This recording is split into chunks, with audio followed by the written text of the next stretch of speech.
Au sein de l'épreuve, continue de croire.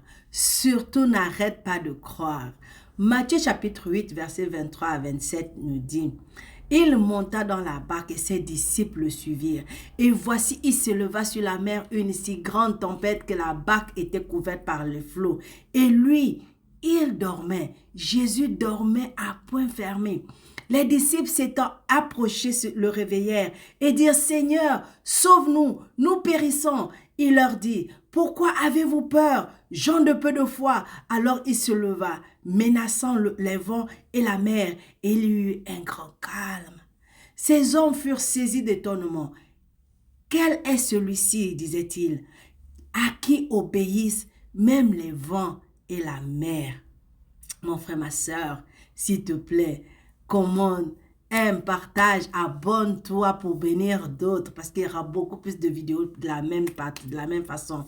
S'il te plaît, fais-moi avancer en t'abonnant, en commentant et en partageant pour bénir d'autres. Frères et sœurs en Christ, que la grâce de notre Seigneur Jésus-Christ abonde dans chacun de nos vies.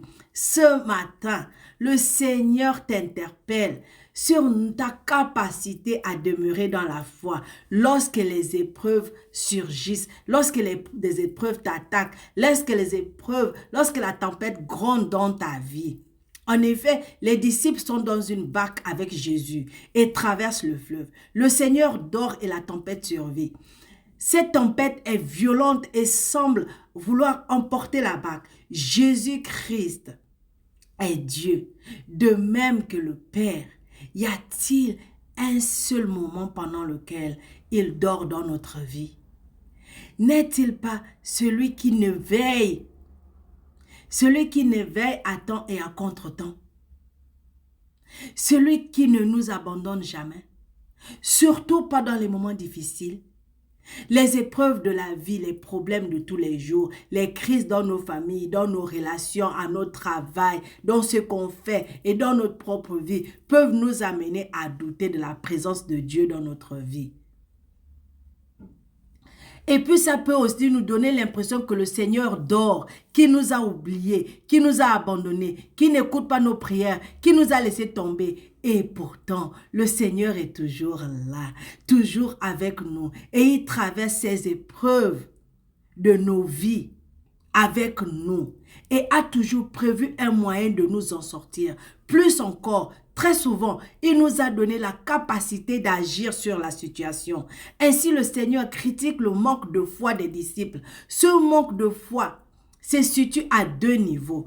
Le manque de foi en eux-mêmes, en ce que Dieu a mis en eux, et le manque de foi en Dieu. Les disciples avaient vu Jésus agir. Ils auraient pu, au lieu de s'affoler, commander la tempête eux-mêmes de s'arrêter. Ils auraient dû savoir qu'avec Jésus, ils avaient la capacité par leur foi de régler leurs propres problèmes. Dans beaucoup de situations, le Seigneur nous a déjà accordé la grâce et le potentiel pour combattre, pour agir. Il sait mieux que nous ce qu'il a mis en nous. Alors, au lieu de subir, nous ferions mieux de puiser dans le potentiel que le Seigneur a placé en nous et agir. Croire en ce qu'il a mis en nous et agir. Demeurer dans la foi, dans l'épreuve revient donc à deux choses. Premièrement, se rappeler que Jésus est avec nous. Donc, nous ne sombrerons pas. Et croire. Deuxièmement, croire en ce qu'il a mis en nous comme suffisant pour nous aider à faire face à la situation. Peu importe la situation, peu importe le problème. Revenons donc en nous-mêmes. Quelle est notre réaction lorsque les difficultés nous accablent? Sombrons-nous dans le désespoir ou nous travaillons à demeurer dans la foi en ce que Dieu a mis en nous et en ce que Dieu lui-même est? N'oublions pas que l'épreuve vise à nous faire douter, mais peut nous aider à nous découvrir et à découvrir Dieu et aussi à devenir meilleurs. Parce que c'est dans la foi que Dieu nous purifie, c'est dans la foi que Dieu nous façonne, c'est dans la foi que Dieu nous lave, que Dieu nous enseigne, qu'il nous fortifie, c'est dans la foi qu'il nous transforme. Donc, c'est dans l'épreuve qui nous transforme. Donc, lorsque tu es dans l'épreuve, au lieu de regarder à toi-même, chercher à abandonner, cherche la face de Dieu parce qu'il ne dort pas. Il veille toujours. Et il sait au moment que cette situation commence, quand sera la fin et comment la fin va arriver. Tu seras toujours vainqueur. Peu importe le problème, tu seras toujours vainqueur. Peu importe la situation, tu seras toujours vainqueur. Pourquoi? Parce que Dieu est avec toi. Jésus ne t'abandonnera jamais. Alors prie avec moi. Seigneur, accorde-moi la grâce de voir ce que tu as mis en moi et de croire en ta présence permanente dans ma vie. Au nom précieux puissant de Jésus. Amen. Abonne-toi.